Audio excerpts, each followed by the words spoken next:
Nah, jadi bapak-bapak yang udah ngerjain texting ya, udah lihat materi kita tuh mulai kenalan dengan device yang disebut memori ya.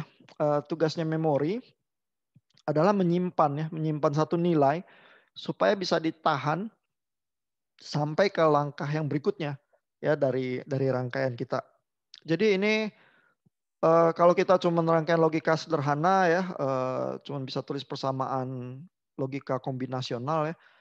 Mesin kita sih nggak terlalu canggih yang ya bisa sih semacam berpikir dengan rangkaian logika kombinasional. Tapi misalnya komputer kita, even kalkulator kita gitu ya, atau jam kita ya. Jadi kalau kita mau punya counter, itu kita perlu punya memori ya, karena ada nilai yang disimpan yang berpengaruh kepada nilai berikutnya di waktu yang berikutnya begitu ya. Jadi tanpa memori nyaris kita nggak bisa bikin peralatan yang sangat sophisticated ya. Jadi ini wajib nih kita punya ya barang-barang kayak gini. Nah sehingga kita berkenalan ya di chapter yang ini.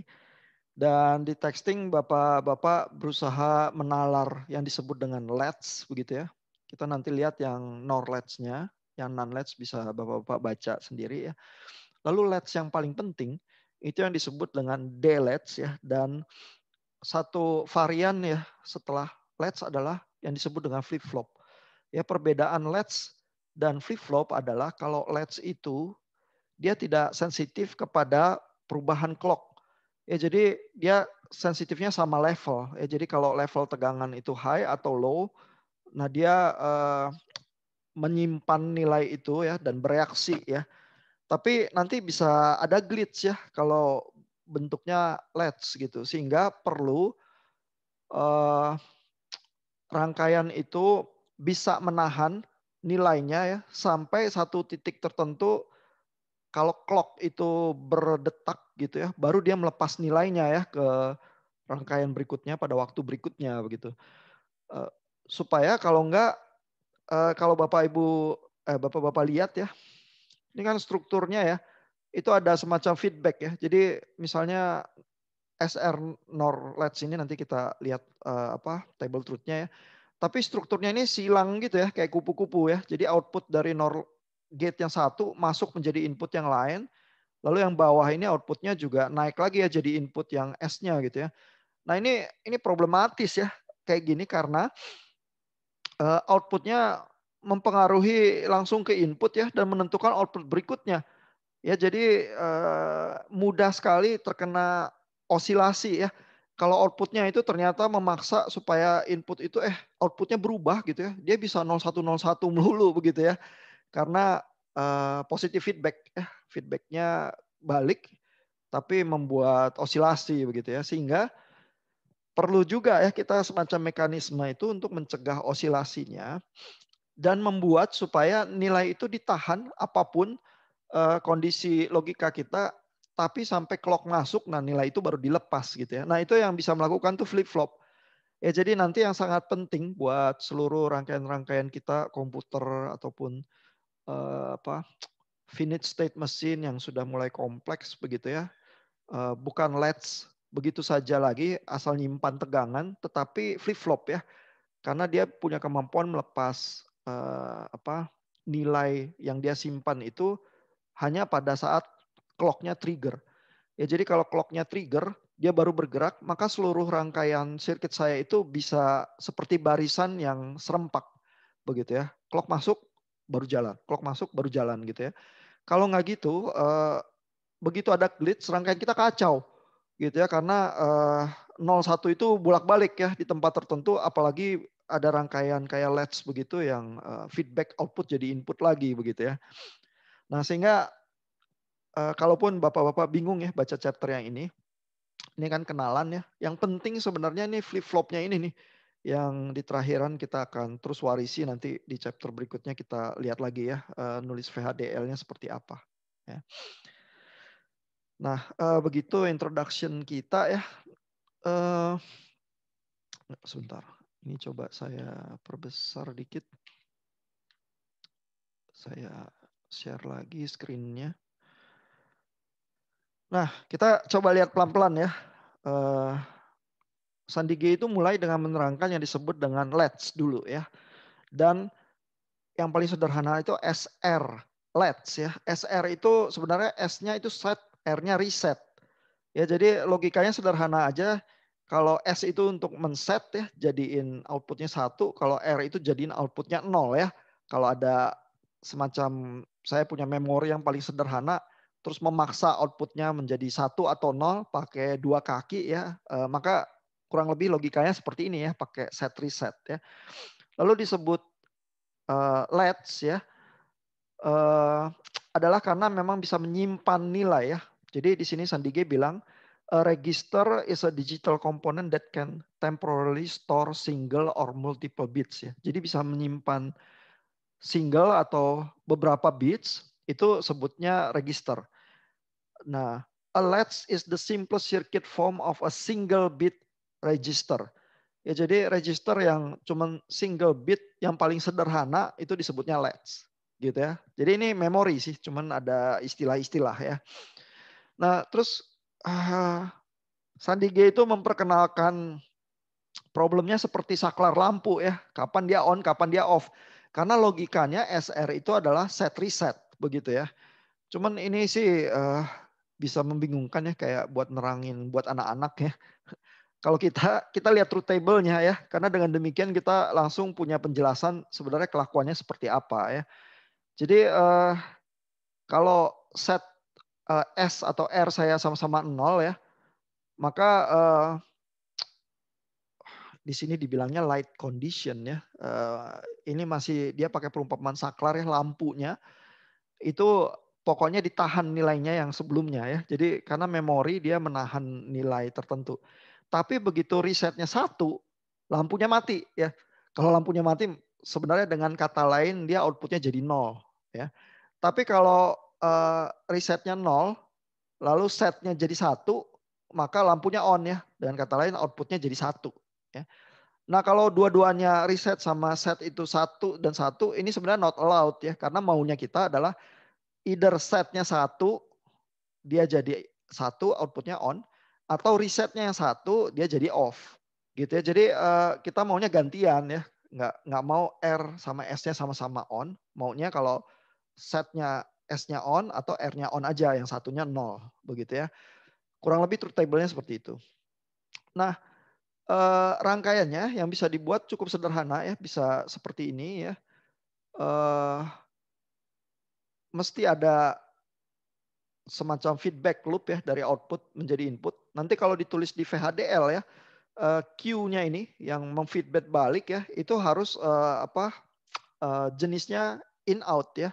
Jenis portnya itu kalau di entity di deklarasi portnya jenisnya in out, nggak bisa nggak bisa out saja. Walaupun kita lihat di sini di bagian output ya, tapi masalahnya dia di input lagi ke belakang begitu ya. Nah, lalu Sandige itu berusaha menjelaskan dengan gambar-gambar ini ya, operasi dari SR LEDs-nya ya. Tapi dia menambahkan seolah-olah secara konseptual ya, ada delay box nih di sini. Ya jadi sebenarnya sih nggak ada ya. Sebenarnya yang terjadi kata Sandige adalah setiap NOR LEDs ini di sini ada delay-nya, di sini ada delay-nya lagi ya, NOR gate-nya. Ya tapi sebagai LEDs, dia sebagai satu LEDs gini, kita bisa lah dia bilang secara konsep membayangkan di sini ada tumpukan delay nih. Pokoknya delaynya numpuk di sini aja. Yang lainnya kita asumsikan sempurna gitu ya. Sehingga di sini kalau ada output Q sama dengan 1 ya, dia tuh kelempar ke belakang sehingga 1 tambah 1 di sini jadi 0 ya. Terus 0-nya kelempar ke belakang lagi, ini 0 sama 0 karena R-nya 0, di sini jadi 1 pada Q berikutnya. Ya, Q berikutnya ini dikasih notasi Q plus di sini ya. Jadi ini Q plus adalah Q berikutnya, dan antara Q sama Q plus dipisahkan dengan box delay imajiner ini. Seolah-olah ada delay di sini ya, yang numpuk jadi satu gumpalan gitu. Ya. Nah, jadi berfungsinya pada saat S sama dengan 1, R sama dengan 0, outputnya jadinya 1 ya, karena S-nya 1 ya. Nah, kalau 0, 0 Maka di sini tadinya 1 ngelempar ke belakang 1 sama 0 jadi 0, lalu 0 sama 0 jadi 1 ya. Jadi nggak ada perubahan nih, tetap 1. Ya karena kalau S-nya 0, R-nya 0, yang terjadi adalah nggak ada perubahan, nilainya di hold ya. Tapi kalau resetnya yang jadi 1 di sini ya, maka ini kalau kita runut ya, outputnya 0, nanti dia balik ke belakang 0, 0 sama 0 jadi 1, sorry, 0 sama 0, sebentar ya, kalau kita lihat NOR gate ya, sebentar.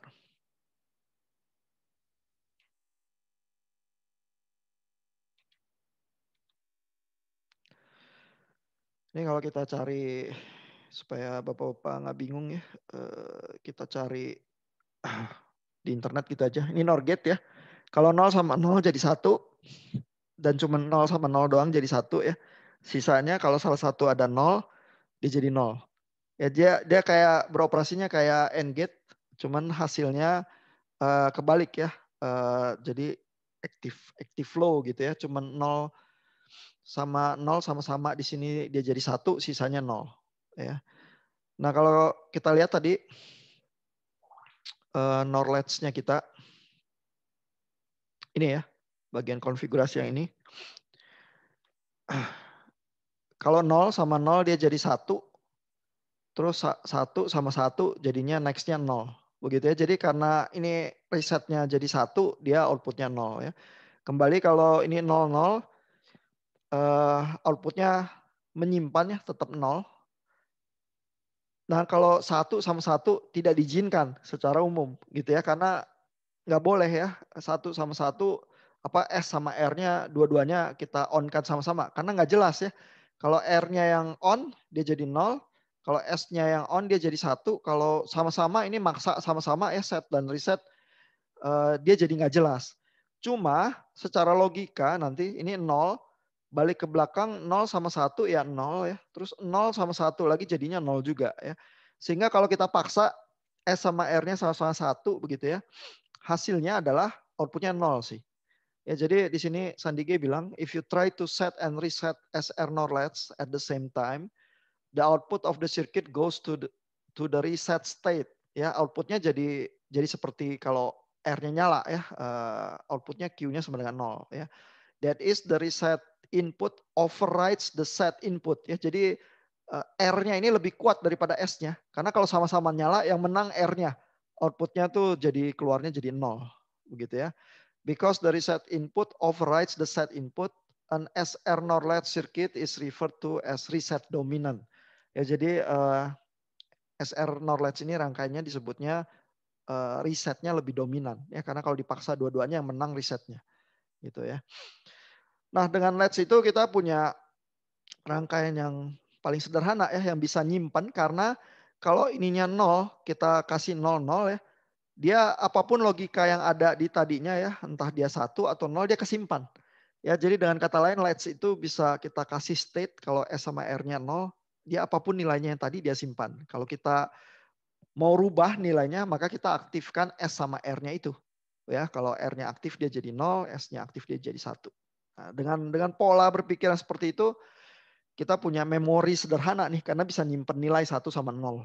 Ya, pakai logic gate yang seperti ini di feedback balik ke belakang. Ya. Nah, ada pertanyaan dulu nggak sejauh ini? Kita bagaimana membuat memori sederhana? Ada pertanyaan? Masih oke ya? Belum, Pak. Oke. Kita coba lanjut lagi ya. Nah,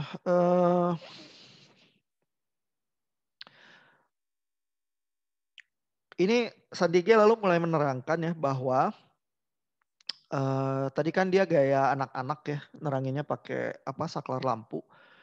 Sekarang dia menuliskan truth table-nya ini ya pakai gaya yang lebih engineering gitu ya. Ditulisnya dengan dia sebutnya present state dan next state. Begitu ya. Jadi ada Q sama Q plus itu ya. Q plusnya adalah next state-nya. Ya, jadi di dalam truth table kita selain ada SR, lalu ada Q. Q ini kan di feedback ke belakang, nanti muter-muter di gate-nya, lalu keluar menjadi Q plus ini ya, Q pada waktu yang berikutnya, begitu ya. Eh, karena seolah-olah memori ini, latch ini membuat semacam tembok ya, lalu ada nilai yang di belakang tembok itu ya, yang sebelumnya, lalu ada nilai yang di depan tembok itu yang sesudahnya. Padahal sih sama-sama Q ya, cuman kan Q-nya di feedback ya dan dilempar balik begitu ya, sehingga ada waktu sekarang dan waktu yang akan datang ya. Sehingga pola berpikirnya ini PS, present state itu Q, lalu ada next state itu Q plus ya. Nanti kalau kita udah mulai eh, berpikir soal finite state machine ya, katakanlah lampu lalu lintas saja ya, kan lampunya hijau gitu ya.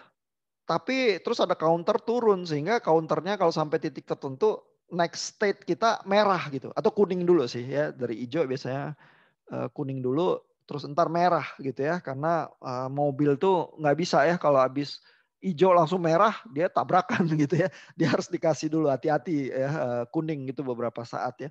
Nah sehingga berpikirnya juga polanya sama ya, ada present state tapi nanti present state-nya menentukan next state begitu ya, sehingga truth table-nya digambarnya seperti ini nih, ada Q plus itu next state-nya terus ada Q-nya ya.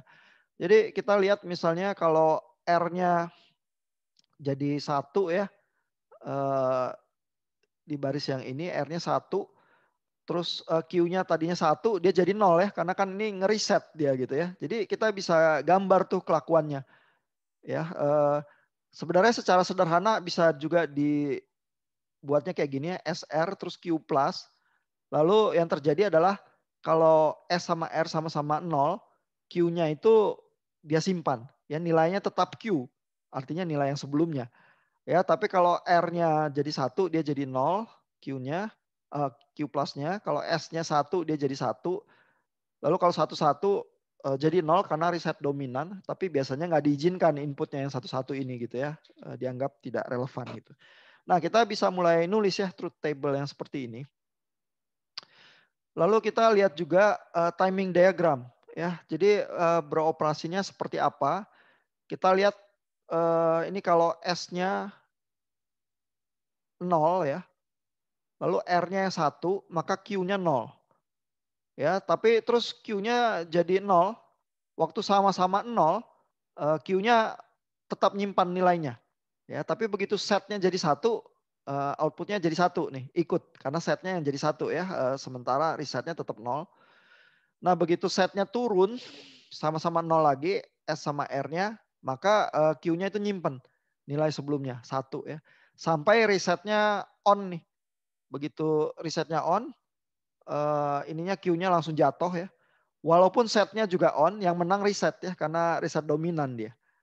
Ya, nanti begitu resetnya jadi 0 lagi, sementara setnya masih on, nah dia baru naik nih, karena setnya sekarang menang, resetnya 0 ya, sehingga outputnya jadi 1. Ya, jadi cara kerjanya tergambar di time diagram ini ya, SR NOR latch. Dan kita lihat dia bergeraknya nggak tergantung clocking ya, karena memang belum ada clockingnya. Pokoknya S sama R itu berubah. Kalau kita mau Q-nya nggak berubah, S sama R-nya kita pasang di 0. Ya, tapi begitu setnya naik, kalau R-nya tetap 0, Q-nya langsung naik gitu ya. Kalau R-nya naik, apapun kondisi S-nya, resetnya menang gitu ya. Q-nya langsung jatuh gitu ya. Nah, tapi dengan demikian kita punya memori sederhana ya. Lalu kalau kita mau tulis di VHDL bisa ya dengan logikanya itu, logika NOR latch-nya. Kita tulis gitu aja ya pakai data flow design. Kita masukin ke Q gitu ya. Dan kelihatan ini Q-nya ini in out ya. Karena Q ini yang output dimasukin lagi ke input ya, ke Q yang ini. Jadi Q di sini jadi output, di sini jadi input. Ya, jadi di sini harus didefinisikannya in out ya, logikanya. Nah, ini kita punya SR NOR latch sederhana ya. Nah, bisa juga dibuat pakai NAND latch ya, karena NAND sama NOR kan complete gates ya, bisa membuat logika apa aja. Ini varian yang NAND di sini kita nggak bahas ya. Bapak-bapak bisa baca sendiri model truth tables-nya ya, dan time diagramnya. Saya ingin lanjut dengan ini konsep clocking ya. di sini SanDiG itu mulai memperkenalkan ya kita ada present state ya sama next state. Jadi ini ada cara menggambar dan berpikir ya, ada state bubble. Ini state 0, lalu ini state 1. Lalu kita tuh bisa transisi ya dari state yang satu ke state berikutnya begitu ya. Ini ada state transition line. Lalu ada sinyal yang bisa kita gambar memicu transisi ini ya. Jadi kalau kita mulai berpikir rangkaian yang punya clocking ya, pemicunya ini kapan dia pindah itu bisa salah satunya adalah clock ya. Misalnya rising edge ya pada saat clocknya naik. Tapi juga bisa ada logika lain yang ikutan memicu ya. Jadi kalau ada clock masuk rising edge, tapi ada logika tertentu yang terpenuhi, baru dia pindah state-nya gitu. Misalnya dari lampu hijau jadi lampu kuning gitu misalnya ya. Jadi problem kelakuan mesin yang semacam itu bisa kita gambarkan ya pakai state diagram ini. Nanti di chapter-chapter berikutnya kita kenalan ya menggambar state diagram yang lebih rumit ya. Tapi di sini kita udah berkenalan nih dengan semacam versi yang paling sederhana ya dari menggambar logika state diagram itu ya. Nah, ya saya ingin lanjutin ya dengan ini ya. Designing a day latch. Karena dari day latch ini nanti kita dapat day flip flop ya. Kita ingat flip flop itu yang mulai ada clockingnya ya. Itu jadi mulai lebih interesting ya. Nah, di sini SanDiG mulai dengan penjelasan lagi ya, definisi ya. Dia bilang a gated latch ya. Jadi latch yang dikasih gate tambahan ya, can be created by adding a control input C to an SR latch circuit ya. Jadi SR NOR latch atau SR non latch itu yang tadi kita lihat ya. Kalau kita kasih input kontrol lagi C tertentu ya, kita punya sesuatu yang disebut latch yang terkontrol ya. Ada gated ya. Ini istilah transistor sebenarnya ya. Kalau Bapak-bapak ingat belajar dasar elektronika, kalau ada transistor, terus kita ada bagian, kalau BJT basisnya itu ya. Tapi kalau FET ada gate, ada source, ada drain gitu ya. Dan dengan mengatur tegangan di gate kita jadi bisa mengontrol ya gerbang kita itu membuka atau menutup gitu ya.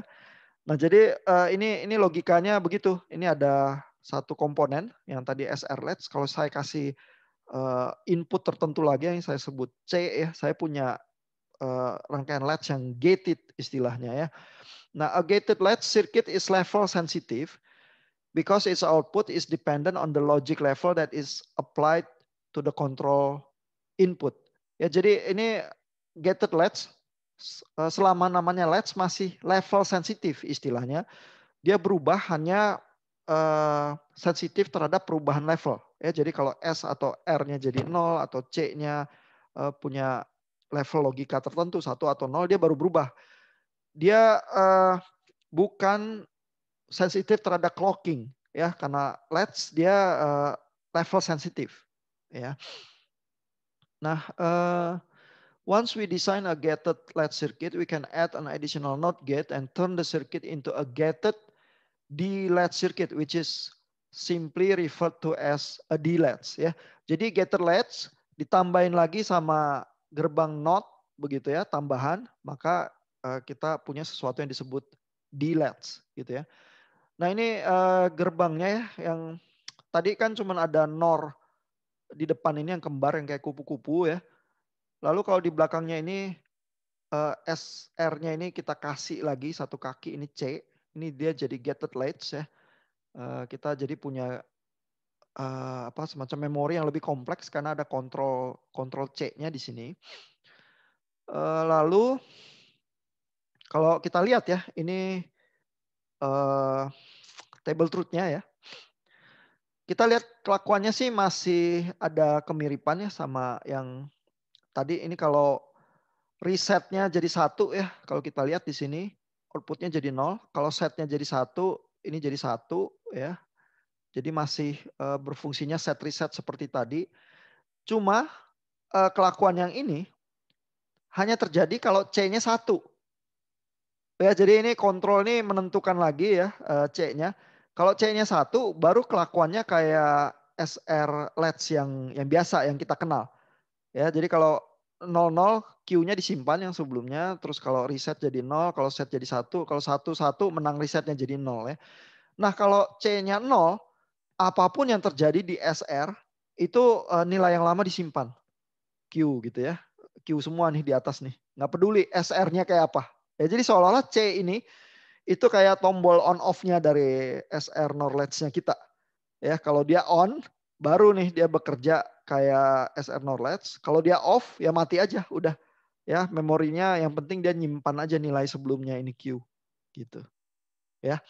Jadi dengan ada tambahan gate C ini kita punya tombol on off-nya nih buat SR Norleds kita. Ya. Nah,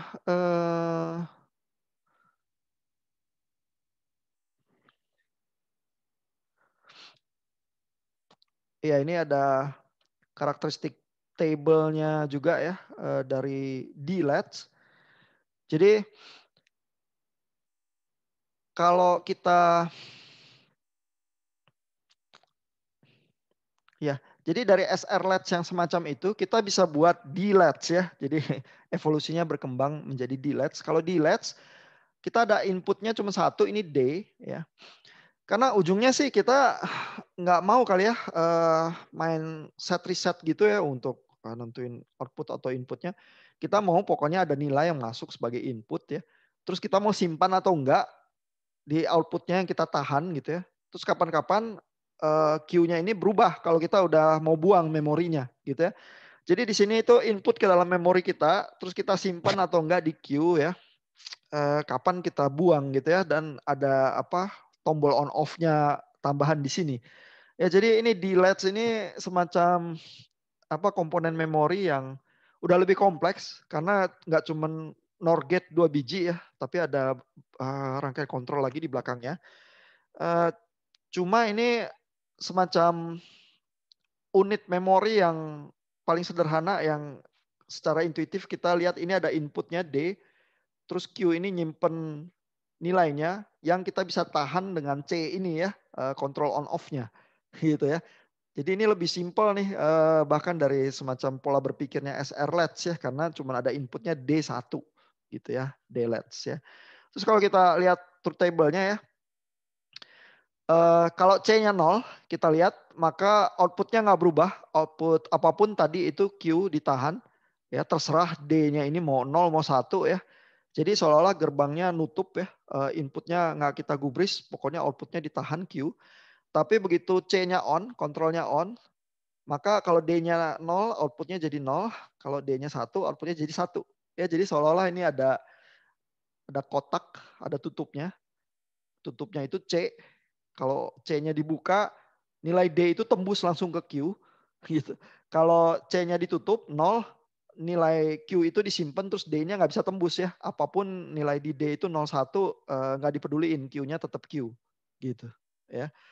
Jadi ini udah lebih mirip semacam unit memori 1 bit ya yang kita secara intuitif bisa kita pikirkan.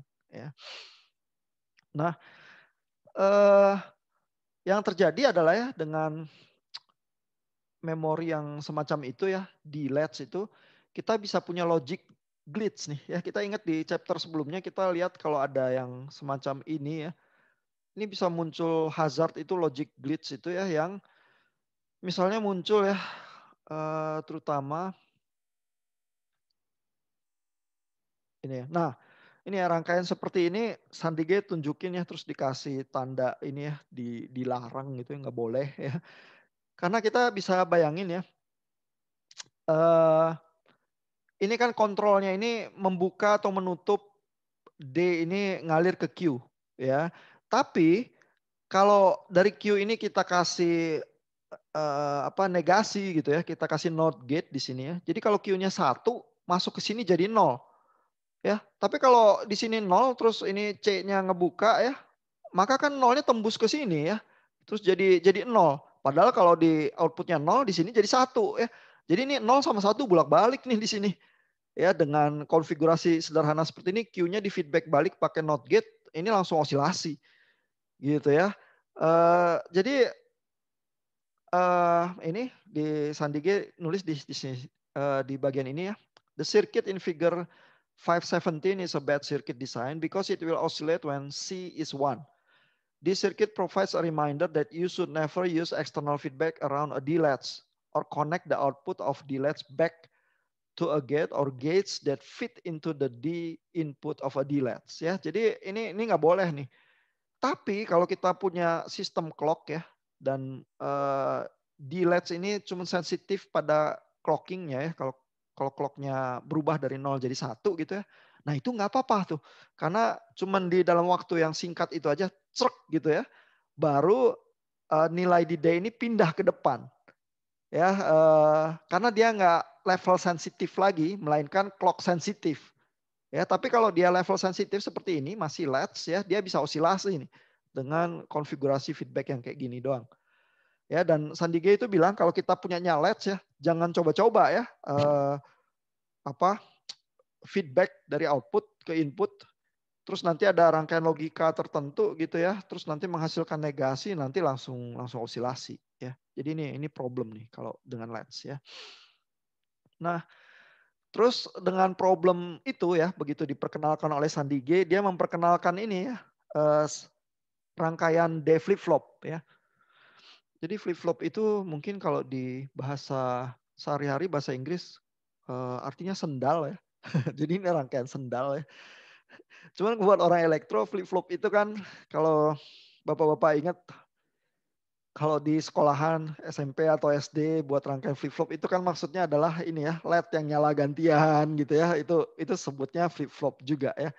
Nah, ini logikanya mungkin bisa sedikit mirip ya. Cuman yang terjadi adalah kita tuh ingin menghasilkan rangkaian yang lebih baik daripada LEDs ya, dengan supaya menahan outputnya ini nggak langsung feedback dari input langsung tembus ke output lagi ya. Dan kita punya sarana kontrol yang lain ya, yang bentuknya clocking ya. Nah cara membuatnya ya. Nah sebelum kita lihat cara membuatnya, kita baca dulu ini ya definisinya Sandige. Apa itu flip-flop? A flip-flop is specifically designed so that its output will not break into oscillation when feedback is added externally around it because it is edge triggered. Ya, jadi kalau ada soal kayak texting itu yang tanya apa sih perbedaannya LED sama flip-flop? Ya, flip-flop itu mencegah supaya rangkaian memori kita itu tidak osilasi kalau outputnya itu di feedback ke input ya, karena tidak osilasi karena inputnya itu hanya di-trigger dengan edge trigger. Ya, edge trigger itu artinya cuman berubah kalau ada tepian clock yang naik atau turun. Ya, jadi bisa rising edge ya, bisa kalau clocknya naik dia baru berubah atau pada saat clocknya turun ya, terserah bisa VHDL atau rangkaian logika bisa diprogram begitu ya. Tapi dia nggak setiap waktu ya melakukan perubahan karena kalau begitu dia osilasi ya. Jadi itu definisinya flip-flop tuh ya. As opposed to the D-latch which is level sensitive ya. Jadi kalau D-latch dia nggak edge trigger tapi level sensitif ya. Itu kata-kata kuncinya yang membedakan latch sama flip-flop ya. Nah, edge triggering is required to allow feedback to be added externally. Ya, jadi kalau kita punya edge triggering, kita bisa ya punya feedback yang secara eksternal ya. Kalau kita nggak edge triggering kayak gini, let's nggak boleh ya melakukan feedback ini nanti osilasi ya. Tapi kalau kita punyanya flip flop itu jadi bisa. Ya, as we will see later, the flip flops are used to design counters. Ya, jadi supaya bisa punya counter ya, kita tuh pakainya de flip flop ya. Jadi bayangin ya, segala sesuatu yang menghitung waktu ya lampu lalu lintas apapun ya itu perlu counter, itu komponen utamanya flip flop ya. Nah, counters have external feedback and are found in practically every digital device produced today. Ya, jadi kalau nggak punya flip flop susah kita ya, nggak bisa bikin apa-apa gitu. Nah, caranya tuh cukup cerdas ya. Gimana bikin batasan? Kan kita tuh sebenarnya mau batasin antara D ini input supaya nggak langsung tembus ke output, gitu ya. Jadi kita bisa buat di LED ini 2 biji ya. Lalu ada yang jadi master, ada yang jadi slave gitu ya. Dan master sama slave ini nggak bisa nyala barengan. Kalau kita kontrolnya ini yang satu ini kita kasih not gate, yang satu polos. Begitu ya, sehingga kalau yang ini hidup, yang ini mati. Ya, jadi dia gantian. Ya, sehingga kalau nilai dari input ini ya tembus ke sini, dia nggak seketika itu juga tembus ke belakang sini ya, dia harus nunggu sampai kalau yang di belakang nyala baru dia tembus ke belakang. Jadi kalau kita feedback dari Q ini ke D di depan itu nggak apa-apa. Karena di sebelah sini tuh kayak ada temboknya ya yang memisahkan antara input D ini sama Q yang di belakang sini. Gitu ya. Jadi kayak buat termos gitu ya.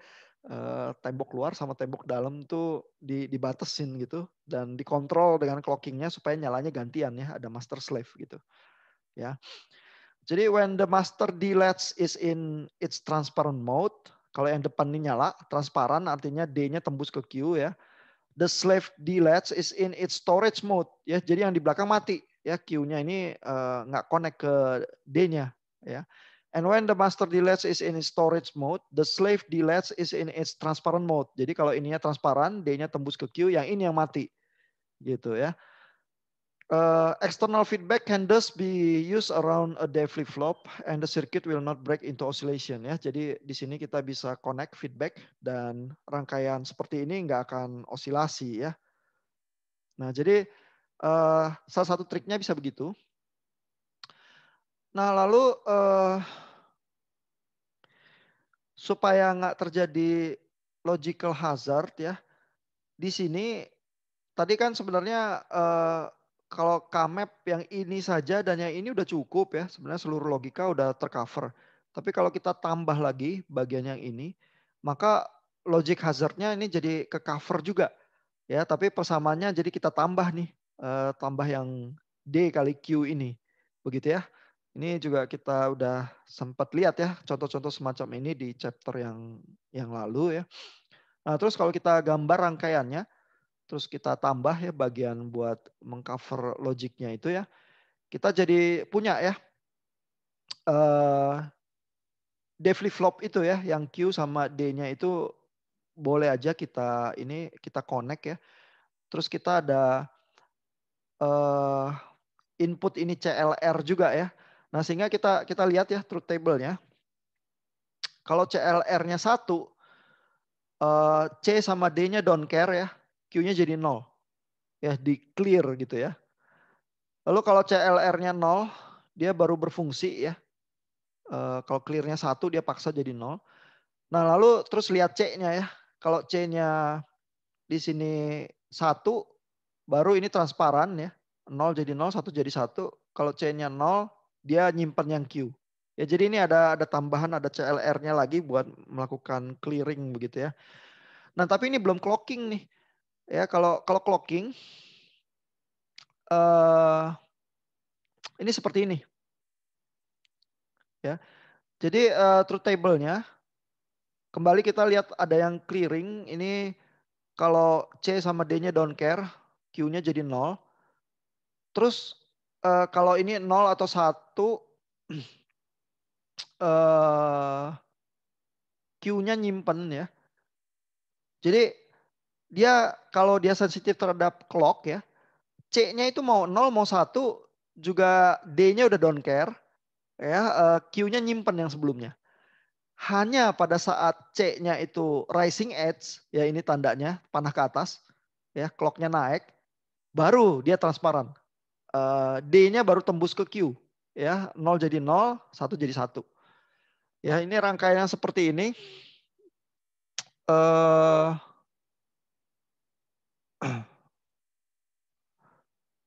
Itu udah punya clocking rising edge ya. Ini ada catatannya ya. Notice in the characteristic table that Q plus stores the last value of D only when C is rising. Ya, tanda panah naik ini ya. The arrow up symbol in the characteristic table means that the C input goes from 0 to 1. That is in the positive direction from low to high. Hence, this flip-flop type is a positive or rising edge triggered device. Ya, jadi kalau flip-flopnya itu cuma tertrigger pada saat rising edge ya, disebutnya adalah positive edge triggered device gitu ya. Ada yang negatif edge triggered itu pada saat falling edge ya, pada saat turun ya. Nah, lalu juga Sandige itu menggambarkan ya ininya rangkaiannya ya. Ini ya flip flopnya. Selain ada CLR ya, bagian C-nya ini, bagian kontrolnya, ini ada segitiganya ini nih. Segitiganya ini artinya sensitif terhadap clocking, bukan sensitif terhadap level lagi ya. Kalau tadinya ini sensitif terhadap level nih, C-nya yang nggak pakai segitigaan. Begitu dia gambar yang ini pakai rising edge, ini ada segitiganya nih, artinya sensitifnya terhadap clocking. Ya. Nah, saya ingin tunjukkan ini ya. Ini ada varian lain lagi ya, pakai input pre gitu ya. Tapi saya ingin tunjukkan sebelum waktu kita habis ya, logika di timing diagramnya ya. Nah ini ya. Jadi ini adalah logika flip-flop ya. Untuk yang positive edge triggered day flip-flop ya. Nah kita lihat ya. Ini ada clear. Kalau clearnya 1, maka Q-nya jadi 0 ya. Apapun isi C sama D begitu ya. Nah tapi begitu clearnya 0, maka day flip-flopnya berfungsi ya. Nah terus kita lihat ya. Bahwa pada saat C-nya ini rising edge ya. Di bagian ini rising ya. Baru Q-nya itu ngambil nilai dari D. Ya jadi D-nya udah 1 duluan nih. Tapi dia nungguin. Begitu rising edge, baru D-nya tembus ke Q. Gitu ya. Nah lalu abis itu Q-nya ditahan. Karena nggak ada rising edge lagi. Ya jadi terserah D-nya mau turun ya, Q-nya tetap tahan tuh. Ya, tapi begitu ada di C ini clock-nya masuk lagi, rising edge lagi. Nah, maka Q-nya baru ngambil nilai dari D lagi. Ya, jadi 0 di sini. Ya, jadi kelakuan ini ya, D flip-flop ini sangat terkontrol. Dia berirama ya. Dia cuma nungguin clock-nya ini ya, kapan dia rising edge. Begitu dia rising edge, baru dia ambil dari D masukin ke Q. Kalau nggak ada rising edge, dia nggak bergerak. Gitu ya, sehingga dengan demikian flip flopnya itu bisa diatur ya detaknya ya, kayak punya detak jantung, ada iramanya gitu ya. Nah sehingga kalau kita punya seluruh rangkaian itu isinya flip flop gitu ya, kita bisa mengurangi logic glitch ya, terus osilasi karena feedback dan lain sebagainya ya. Dengan cara seluruh rangkaian itu, seluruh rangkaian logikanya kita supply dengan clock yang sama. Jadi goyangnya itu serempak. Ya, hanya menunggu rising edge dari clock, baru dia ambil nilai yang dari memori sebelumnya, begitu ya. Nah, sehingga dengan demikian kita bisa ya punya rangkaian yang bukan kombinasional, tapi synchronize. Ya, rangkaiannya itu menarinya dengan detak jantung secara bersama-sama. Jadi nggak kacau. Gitu ya, karena kalau enggak di rangkaian kita nanti ada logika ini, logika itu, terus berantem gitu ya, karena nggak ada yang jadi dirigennya. Gitu ya. Jadi dengan metode kayak flip flop gini, kita tuh punya rangkaian yang bisa dikontrol dengan lebih baik ya. Nah, di bagian terakhir sih rangkaian logika yang seperti ini ya. De flip flop ini bisa dibuat seperti ini ya. Ini bisa kita tulis secara data flow gitu, rangkaian logiknya ke dalam VHDL begitu aja, terus kita bisa punya de flip flop nih. Ya. Tapi program yang behavioral nggak pakai persamaan logika booleannya seperti ini ditulis langsung ya. Nanti kita lihat di chapter yang berikutnya ya. Jadi kalau saya punya de flip flop, saya mau program kelakuannya aja, bukan rumus matematikanya ya, itu bisa juga ya. Pakai behavioral lebih sederhana. Nah, chapter kita habis nih. Jadi materi kita sampai di situ malam ini. Ada pertanyaan nggak dari bapak-bapak atau komentar? Pak, Yeah. Propagation delay time itu kalau yang di diagram itu yang tadi kotak delta T itu ya Pak ya?